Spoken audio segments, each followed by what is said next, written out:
We're continuing our series. This is the fourth part of our series on the math behind early retirement.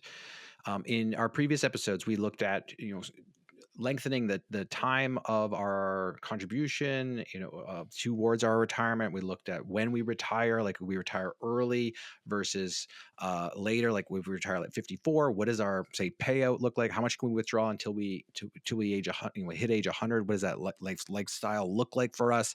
What happens if it's 64? We looked at also in previous episodes on looking at the sequence of returns, like what happens when, say, the stock market or your investments have downturn years, and what do we do? How does that actually affect my portfolio and affect how much I can pull for income purposes when I'm in those withdrawal years? So we've been doing a series of episodes on that. This one in particular, we're looking at strategies for those downturn years, because like, if you've listened to the last two episodes in particular, when we talked about our sequence of return years, is we cannot predict the whether your investment's going to have a downturn year. Like we if we could, we would. It'd be great. Yeah, Awesome. that would Right? be awesome. But we can't. And where I think portfolios in terms of your managing and in your predictions of like planning for your retirement, most times it's been a black box for many of you. As I don't know what's going to happen, but I hope and pray it's going to turn out okay. And we make assumptions on rate of return, like 10%, 7%, 5%, 3%, the 4% rule. Like you make assumptions based off these things, but what we found in those other two episodes was that the sequence of returns, whether we have a drawdown or a downturn year early in your investment cycle, late in your investment cycle, when you start withdrawing for income purposes, it has a huge impact. And so we want to talk about in this particular episode is knowing that that's going to come, knowing that those downturn years are going to happen in your lifetime. What should you do? And what are some strategies to mitigate those downturn years? Because we saw in those previous episodes that if you had done something during those downturn years, they have a huge impact on the length and the size that your portfolio can keep growing and the size of the amount that you can continue to pull from your portfolio, maybe beyond the 4% rule, beyond whatever you actually plan for in the initial, years of this work that you were doing, like the work you're doing now to plan for this. It matters when you can account for downturn years in your investments. So in this episode, we're talking about strategies you can use when they happen, because they are going to happen. Yeah, absolutely. And, here we're not going to be talking too much about the idea of, say, timing the market, but we are talking about some risk management strategies that we can have. So we are going to, again, keep things fairly consistent. We're going to be using our funding from age 40 to age 54 scenario that we left off with in the last episode. And we're going to talk about the base case that we started with initially, which is $100,000 to start, $10,000 per year, every year until age 54. Contributing, yes. Yeah. And then into age 55, we're actually going to start pulling some income. And just as a quick reminder, our compound interest formula at 10% per year on a all equities portfolio, S&P 500 average rate of return of 10%, which again doesn't happen, but it suggests that you could pull around 63,000. We saw in that last episode that really could vary quite drastically, quite significantly. Maybe 37.5 you might expect, maybe 81,000. Based off the sequence of returns, like off of different sequences of returns, yep, based on historical S&P 500 average rates of return, or actual annual rates of return, I should say. We have 81,000. That would be like a great outcome in that particular scenario. We have 51,000 per year, 81,000, and then all the way 42,000 as well. And again, a lot of other options as well. Like the point here is to show that this can vary drastically depending on the sequence of returns that we might get. The longer a runway, the better or the least of impact these might have on us. But the shorter the runway, as we start trying to get to FIRE and we try to get to financial independence sooner, the more these things can actually impact and really throw a wrench into things should we run into a couple down years at the worst time. So the first thing we're going to look at is the idea of taking that same amount, but considering the use of a cash wedge. Now, what I want to share with this cash wedge idea is that a cash wedge is basically something that you can use. Now, when we say cash wedge, I mean the original, the easiest one is literally cash under the mattress, right? I've got an emergency fund there. And basically for retirement, they call it a cash wedge, where it's not necessarily emergencies. It's for when the market is down. I might have money sitting in a savings account, or I might have it in a short-term GIC. It's not doing a whole lot, but it's there just in case. The question though is, like, if I do it with all cash, it's like, do I do 1 year's income that I want to have as a cash wedge? Do I keep it sitting in money markets, earning like 1% or less than like, how much do I want to do there? Because remember, I can't necessarily rely on, say, my fixed income portfolio allocation. If, for example, in our discussions, we haven't even been talking fixed income. But if you did, guess what? During the worst of times, oftentimes is when both asset allocations tend to follow one another, right? When there's panic and so forth. So that's not really great. But leaving a bunch of cash sitting very long is not also all that great. So some people might say, you know what? I'm going to lean on a line of credit, which is totally fine to do as well. I could take a year's salary slowly out of a home equity line of credit. An unsecured line of credit works, but again, the interest is going to be higher. So you probably want it to be secured. But then there's the question of like, when am I ever going to pay that thing back? I could technically never pay it back, right? And I just know that that's part of my plan, that I'm going to have this balance, and over time I'm going to pay the interest on it, or I'm just going to let the interest compound.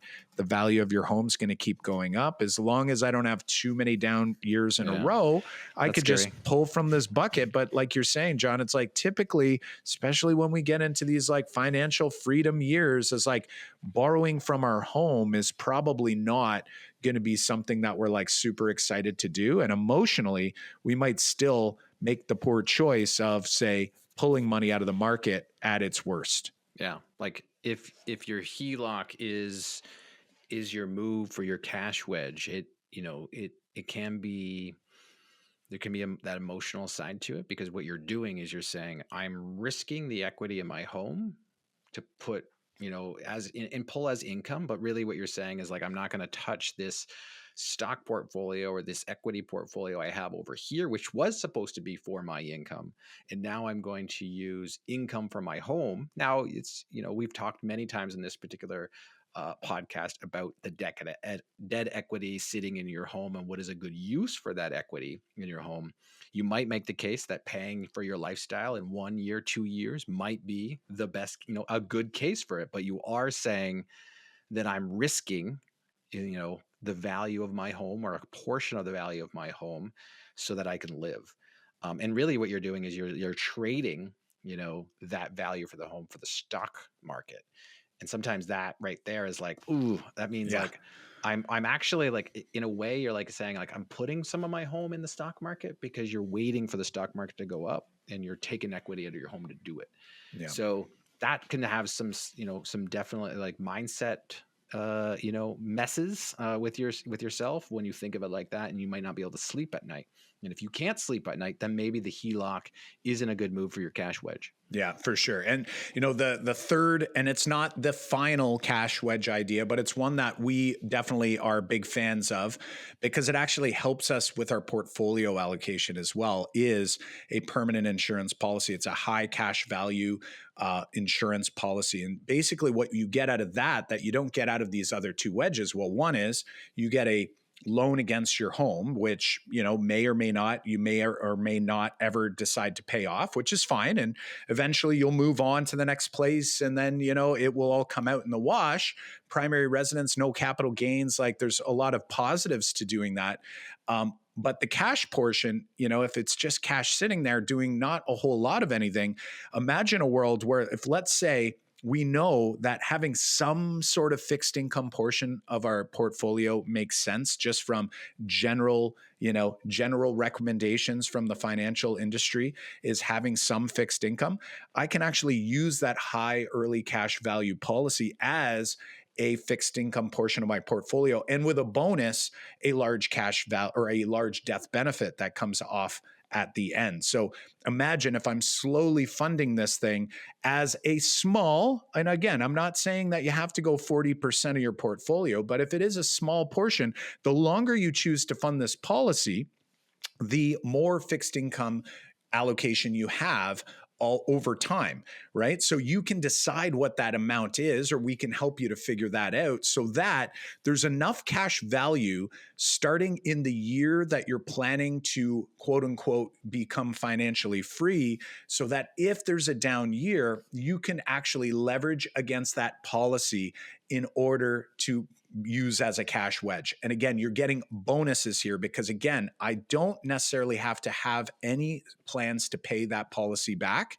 I can let it go. And there is interest that's being attributed to this, but keep in mind that the policy on its own will continue to grow and compound as well. So that interest arbitrage is going to be fairly minimal.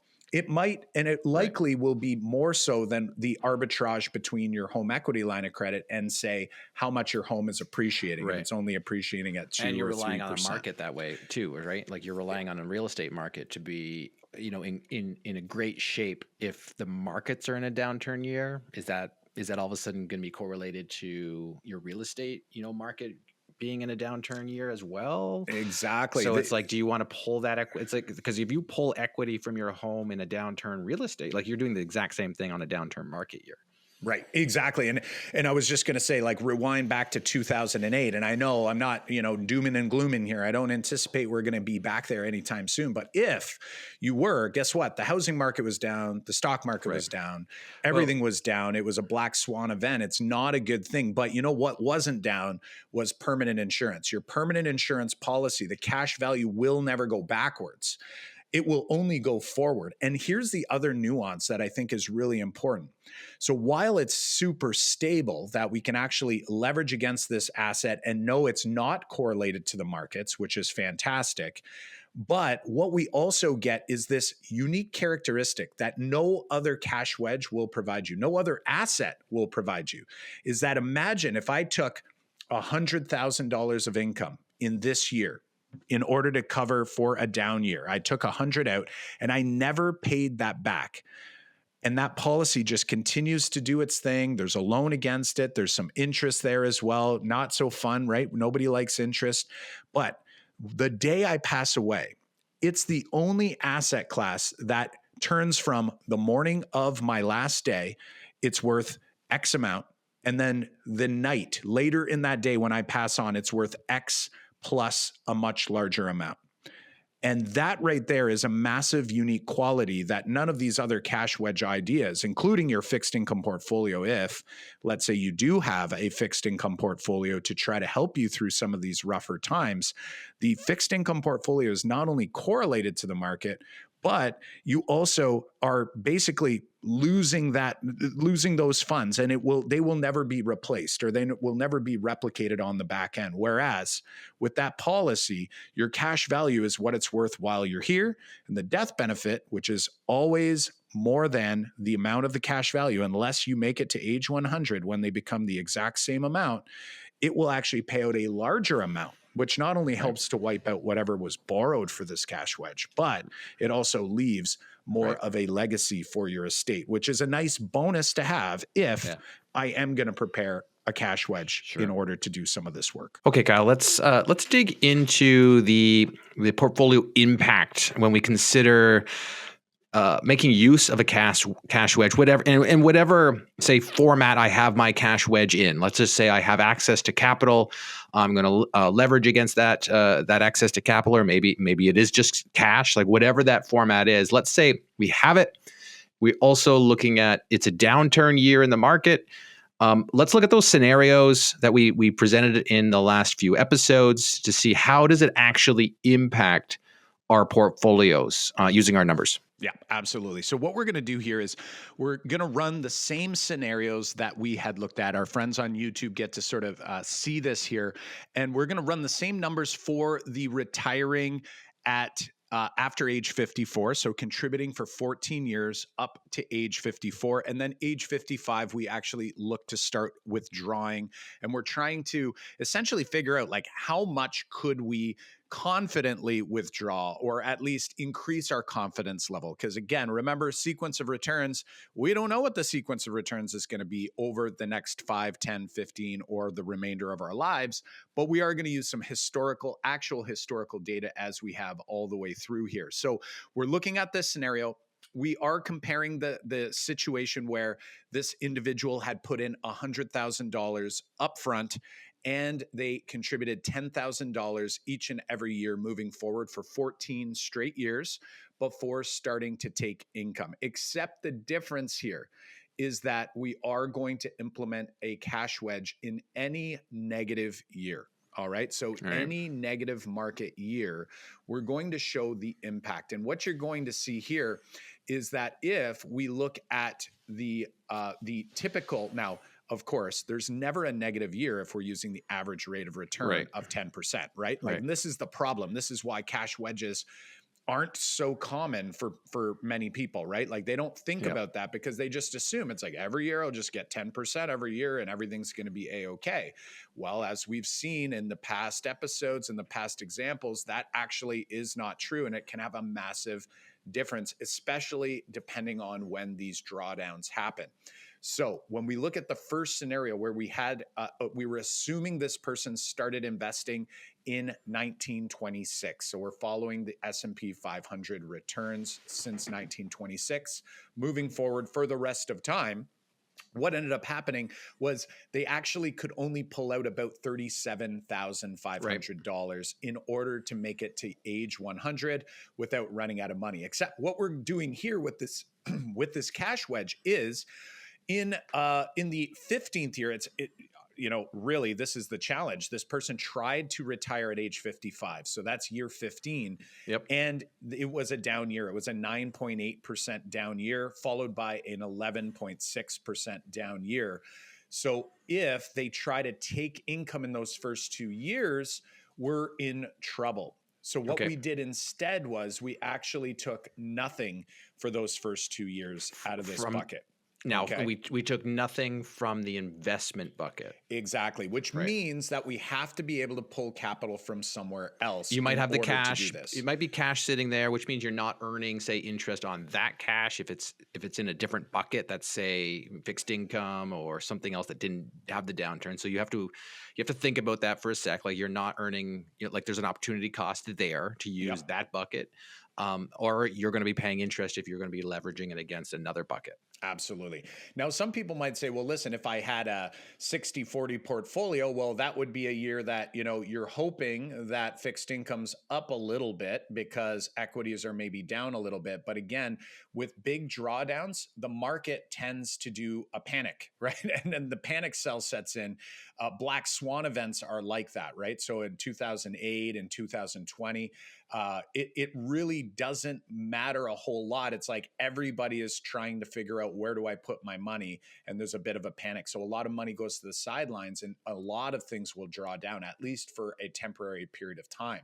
So having that opportunity to borrow against your home equity line of credit or pull from that extra emergency fund that's been sitting there. And like you had said, there's opportunity costs there, and that can be problematic. The other part with pulling from a line of credit is that for a lot of people, again, the emotion sets in.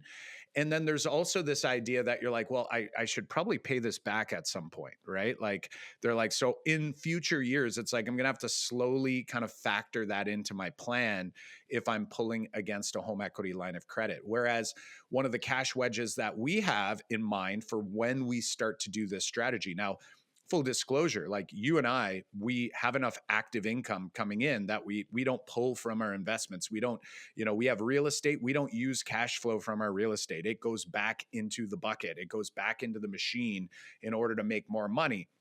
But we are preparing ourselves with these plans so that if I had a permanent insurance policy, which we do, we're big fans of having that as a part of our financial, tool belt.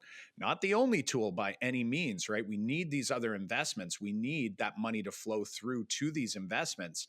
But when we're ready to go, I can pull money against that policy and actually not act like stress about if I ever even choose to pay it back. Right? Like if I have extra money sitting in a year and I'm not utilizing it, sure, I'm going to send it back to that loan, to that policy loan, or if I'm going to a third party lender to borrow against the policy in that fashion, I'm going to do that if money's sitting around, of course. But I'm building this bucket for this intent, so this bucket is in the later years going to be used for this intent.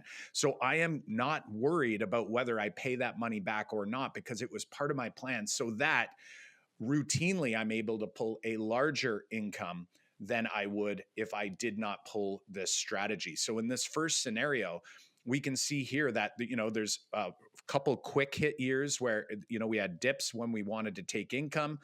We go 4 years where we're up, so we're taking income. We have another year followed, so now we're at year 21. There's a down year. It was 8.1%, so we're not taking.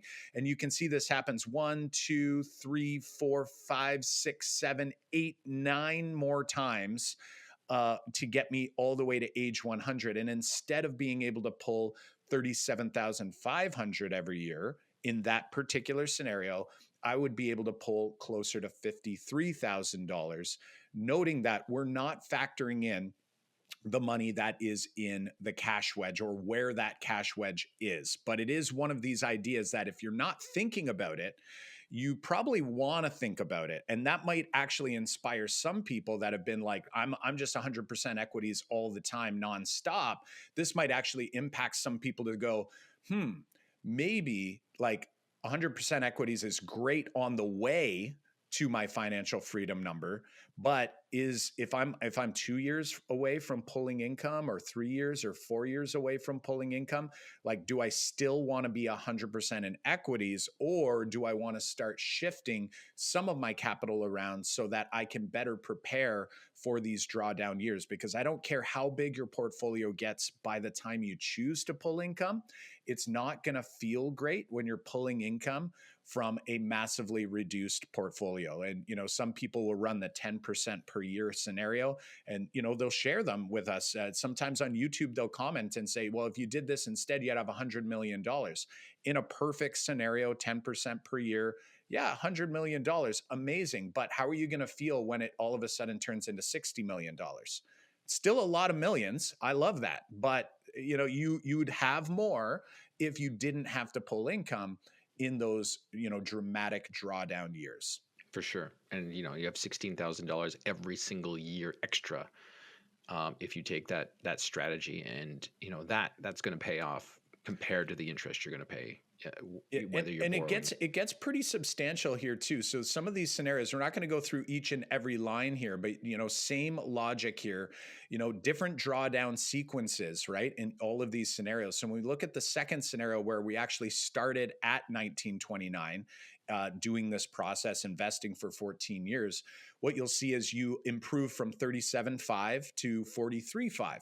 Not dramatically different, but I mean, that's still quite significant over the rest of your life, right? If you're going from age 55 to age 100, that's 45 years of getting a fairly significant. I know it doesn't seem like a lot if you actually count the dollars here, but we're dealing with a very low starting amount, 100,000. We're dealing with a very low amount that's being contributed every year for 14 years, $10,000. And that equates to a much, much different scenario. When we look at the next scenario, we were getting $81,750,000. So the sequence was actually a better sequence in general. But guess what? If we use a cash wedge in even those drawdown years, we now get to pull around 100,000. So even when the sequence of returns is actually working in your favor, it's still more beneficial to be able to pull income from a different place than having to take it from your equity bucket when there's a drawdown year. Totally. Now let's fast forward to the worst case, which I think was our last case, which was kind of like we're pulling. You're starting to pull at those years where the biggest drawdowns, in the market were happening, and we had like a not such a great kind of a outlook on that particular case. What's the difference there? Yeah. So the difference we had, so worst case was actually in this particular scenario to age 54 and then taking in 55. The worst case was that 37.5. But when we had other scenarios, this last one was really bad when we were taking at age 50. And Right. this one still was pretty bad in this case as well. It was only 42,000 that we could pull. But as soon as we introduced a cash wedge instead, so again, taking no money out of this equity bucket during the retirement years and taking it from somewhere else during drawdowns, we were able to go from 42,000 to 78,000. So like, you're talking about almost double the income based on having a strategy in mind in order to make this happen. So I want to pause here for a second and just sort of get people thinking about it. Like, it doesn't matter where this cash flow is, this cash wedge is coming from, but it kind of does matter, because if we want to optimize, I don't want this money to just sort of just be sitting there for forever. Now, some people might slowly build up to that cash wedge. Like, the other calculation you have to do is, what if we get 2 drawdowns in a row? Like, what if we get 3 drawdowns in a row, right? Like, sometimes that's happening in these scenarios, and it's the 3 or 4 in a row that really hurt portfolios, depending on when they happen, especially if they happen early on, right? Which happened in our first couple scenarios here. So that's a big deal. So if I'm going to be thinking about a cash wedge, and I'm going to be thinking proactively about this, starting something, and for us, the easy answer is, guess what? I have 14 years if my plan is to start drawing at age 55. Now, mind you, for you and I, John, I know we always use the number as 50 as like, if we wanted to draw, that's like kind of like our big ambitious, goal. But for others, if you're looking at this and saying to age 55 or 60 or whatever the age is, the beauty of utilizing a permanent insurance policy as your cash wedge is that if you have a 14-year runway, not only can you fund this thing slowly for 14 years, it's going to grow and compound for the rest of your life. And the beauty is we get to reuse that capital in other places in the meantime. So some people might be going, whoa, what do you mean here? Well, remember, you and I, John, we don't actually fund policies to sit there doing nothing.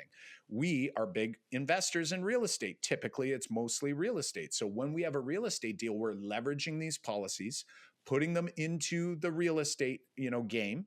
And then any cash flow coming back, we're repaying these policy loans to fill up the bucket.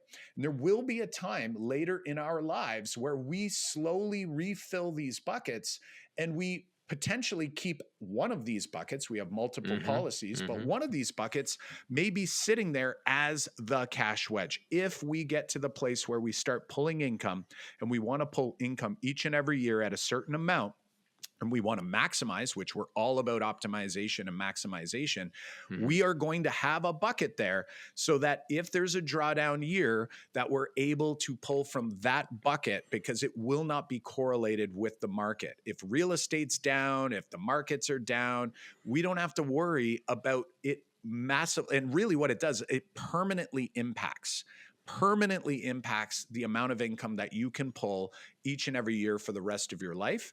But here's the other nuance that's really important as well, is that when we're funding these policies, not only do we get to use it as a cash wedge, but that policy, my cash wedge bucket, balloons when I die down the road.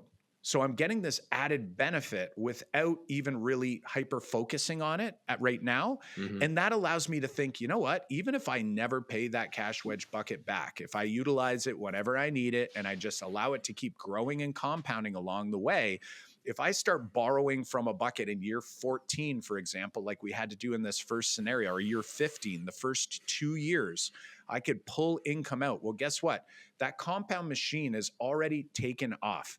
So that means that it's going to continue growing at a better clip than what my interest is going to be growing at when I pull against this bucket. So it really does supercharge this type of plan and this type of strategy.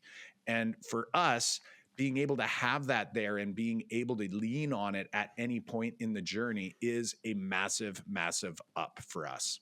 Yeah, and I think we said this before in this particular episode is that itself, planning for that bucket to be filled at the same time you're filling the investment bucket is an important move, because that bucket itself, like the cash wedge bucket, if you use it in terms of the policy, that acts as your fixed income type bucket. Like, so if you're already, if right now, and this is why I said, I think we have said this before, is that you have your 60-40 split. Plan to use that 40, if that's your fixed income bucket, in, say, that wedge, so that that's growing, because it can't go backwards. It's going to grow even on those downturn years. Now you've got that bucket to pull from. Like, that's a nice, safe strategy that will get you outsized returns than just doing, say, the typical 60-40 split inside, fixed income assets in the market. Absolutely. And the other beautiful part is, like, someone might say, and they go, well, wait, like, what if like I don't have down years? Like, it feels like that money's just sort of sitting there doing nothing for a longer period of time. Well, guess what you get to do? If you are planning for that cash wedge bucket to only have a specific amount for 4 years or 5 years of income in a row, should there be 5 down years, you can actually start leveraging against that bucket to top up your income, so you don't actually have to take as much out of the equities every single year for the rest of your life, right? Like, if we're utilizing, if this is money that was going to go into your investment strategy anyway, right? It's just a different asset class, but it's a very flexible asset class. I could literally keep funding this thing for the rest of my life if I choose to. And then that way I can literally be creating a ton of death benefit on the back end as well, which makes me feel less guilty. Not that you should ever feel guilty, but we know the research shows that, people as they age, they feel almost like a guilt if they leave their children with nothing, or leave, nothing behind. Well, you're not going to leave nothing behind in this particular case, right? And that's really important. Now, some people say, well, listen, Kyle, like, you were talking about risk managing, okay? I'm briefly going to talk about it. Like, you can use moving averages, for example, to risk manage. And we do that. Like, we do some of that. We're not experts at it by any means, but we do follow moving averages, right? Oh man, the daily candle broke the 50-day moving average. And now we're going to watch it, because now it's between the 200 and the 50. And oh man, it broke below and closed 2 days below the 200. Oh shoot, the 50-day went below the 200-day moving average, right? The death crosses. Like, these are things that factor into where we're going to be positioned in the markets. Absolutely. And we can do some of that, but it's definitely a harder game to play, right? We subscribe to macroeconomic data to help influence where we're going to have money, but we know that we don't know what's going to happen next. All we're trying to do is we're trying to limit our downside, limit our risk. And even if we were able to limit our risk to 0% per year, meaning in any down year, if we were able just to risk manage to 0%, so we didn't lose, we didn't gain anything, but we didn't lose, the actual effect is still less helpful than a cash wedge in all of these scenarios. And I'm just slowly on YouTube scrolling here. It's less effective. Now, you might say, why is it less effective? Like, you'd think, like, if you were still pulling income and then you just had a 0 year instead of like a -10 or a -15 or a -30 year, why is it still less effective? There's only one case where it's two cases where it's slightly better to go with the risk managing at 0% than using a cash wedge. And that's because you're still pulling income from a 0% year. Like, you're still pulling money out and it didn't grow in that year. So it's like you're hindering the actual long-term impact here, like the long-term effect of what you're going to pull for the rest of your life from this equity bucket is going to be negatively impacted just because it didn't grow at all, even though it didn't go down. And then you didn't take out more money out then as well with the cash wedge. In this particular case, you're still making it feel like it's a negative year, right? Because you took money out in a 0 year.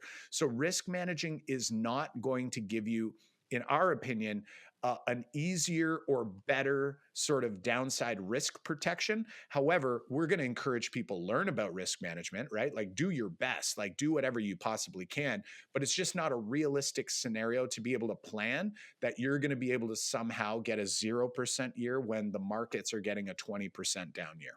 And you also have to be more active. Like you have to be on your game, to do that risk managing, when maybe up to now you've done the set it forget it, like, because the cash wedge is a set it forget it type of move, because all you have to kind of go is look at where's the market this year when I go to pull, or when I'm deciding what what amount I'm going to be pulling at what intervals throughout the year. It's like you just have to look and go, okay, that's a quick look, where we are. Like, you don't have to actively manage as hands on as you would if in a risk management scenario. Right. So like that's a benefit for, say, trying to decide what your strategy would be. And in this particular episode, in the last 3 episodes, that we've been looking at is you're shaking your finger at me. I was going to say, I wanted to make one more mention before we wrap this thing up. The All one right, go more ahead. mention is, as you build this cash wedge. All right. So for some people, when you're building your cash wedge, now this might be whether it's cash, whether it's a home equity line of credit, whether it's a permanent policy, or something else, it's totally up to you. But the benefit of preparing a cash wedge, all right, and this one's a massive benefit, is that if you have a 10-year, 14-year, 24-year timeline, like we've been exploring in these scenarios, and the market does go down during the actual accumulation phase, and you have been building a cash wedge for those later years, being able to take that money and dump it in the market when it is down can massively impact the results moving forward as well. So Right. Said another way, if I'm 100% equities for 14 straight years, and I have no money sitting on the cash on the side, I have no fixed income sort of asset allocation, when the market dips come, because it's not an if, it's a when, they will come. When they come, you are just holding on for the ride. Now you're going to keep contributing your 10,000 or whatever the amount is every year. And that's helpful in those years. We saw that in the data. But the real reality is like, by preparing with this in mind, you're able to dip in. And that's something that we'll be ready to do as well, because we don't have all of our policy, funds there, all of our cash value out deployed. We have dry powder for that real estate deal that lands in our lap and we have to close on quick, or for when the markets take a turn, so that instead of us going, get it all to the sidelines and panicking out, we can actually think a little bit differently and say, you know what? Now's the time that I actually want to take this cash wedge and I'm going to temporarily utilize it to actually grow my wealth. And then we will start repurposing some of the profits in the future years to rebuild that cash wedge as well. Massive benefit. When we think of the 4 episodes we've been talking about here on the math behind early retirement and retirement planning, we started this with thinking about there are really only 3 inputs into the compound interest formula for growth. You have time, you have interest rate, you have how much you're going to contribute or how much you start with, principal and payments. And when we looked at different scenarios, we looked at what happens when we change the length of time of investing. Like we go, hey, we're gonna retire at 64, we're gonna retire at 50. We looked at what happens of the sequence of returns. What happens when the interest rate changes? Because most times you've been betting on the 10% return or a 9% return, and that's never the case, especially when you factor in, like we did here in this case, when we pull our say income out during those down years, massive impact. And this particular episode, we're looking at how to navigate around that and give us options, because it is the most impactful move that you are going to want to make in your retirement planning and structuring your options for when, like you was just saying, Kyle, when they happen, because they're going to happen. And I think we don't normally plan for those things. We plan for the set forget. We plan for the average 9%, 10%, gain on the market. But in reality is that when people say that the index fund or the S&P grows at 10%, they're not saying your investment grows at 10%. They're saying like, if you just like average the growth from here to here, it grew at 10%. But it's like, because like those down, like if you're pulling money in during that time, it's not factored into that number. Right. Like, so we're trying to showcase that here is that when you factor in actually pulling money out, it's way worse, than what you're thinking. So we need 100%. To have strategies for for, moving around this impact and having, say, that dry powder on the side is our secret sauce move here today to kind of share with you. Is like, you've got time now to prepare. And what are you going to do to prepare for that move when they happen? And where's your dry powder sitting? Is it going to be in fixed income? Are you going to shift the market? Are you going to, actively manage your portfolio to risk manage? Are you going to say set up your cash wedge? What format is it going to be? Is it going to be just cash sitting on the sideline? Is it going to be, say, your home equity line of credit? Is it going to be an insurance policy that could be act as these ways? Like, we do want to plan for that. It is going to happen, and you want to make sure that you're prepared for when it does. I love it. Well said, my friends. Well said. And remember, that time is so, so important. And you want to increase that sample size. So that 10% average rate of return doesn't mean a whole lot if your runway is 5 years or 10 years. Even at 14 years, as we saw, it's less of a runway where that massive, the sequence of returns can be dramatically different. And that average rate of return of 10% might not be anywhere near the average rate. And it obviously may not play out like that average suggests. So great conversation here. This one was a few episodes long. So if you're at the end of this episode and you haven't listened to the others, you should definitely go back, give them a listen, and do us a solid. Let us know on social media, on YouTube, on whatever platform or device that you are on. Let us know, what's your big takeaway? And what are you going to do about it? Or do you already have a plan? Is there something that, you think is worth sharing with the community? We'd love to hear about that as well, because these are ideas and perspectives, and there's no one way to get it, quote unquote, right. Everyone's scenario is different. But we want to offer you some things to think about as you start planning beyond simply putting the money away, setting and forgetting, and hoping and praying, right? Is really what we're after here. So hopefully you got something from that. Do us a solid, hit subscribe, rate and review the podcast, and share it with someone that you know. And if you are a business owner, if you are an entrepreneur, you are an investor, and you're looking for someone to give you some advice or some recommendations, some thinking, to kind of like go through some scenarios with you on some options to create your cash wedge, or just to even just look at your retirement plan, reach out to us at CanadianWealthSecrets.com/discovery. We'll sit down with you and have a discussion about what this could look like.